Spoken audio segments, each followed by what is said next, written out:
Let us understand the step-by-step process of entering sales follow-up details in StrategicERP. Navigate to the Sales Follow-up form under the Sales Management module.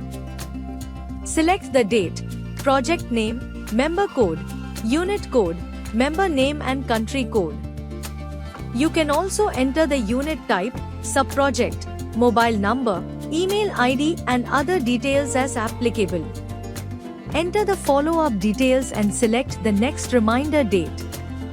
Select the category-wise remarks to define the follow-up status.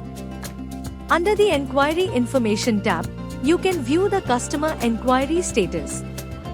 Under the Member Info tab, you can view all customer details. Under the Sales Details tab, you can view the unit sale information. Under the Sales Receipts tab, you can view the number of sales receipts received by the customer.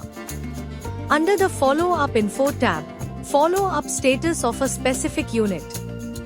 Under the Bounce Status list, you can view bounce check summary details.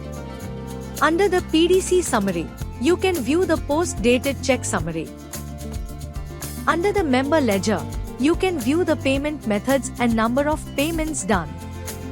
Under the Agreement Details tab, you can view the customer agreement information.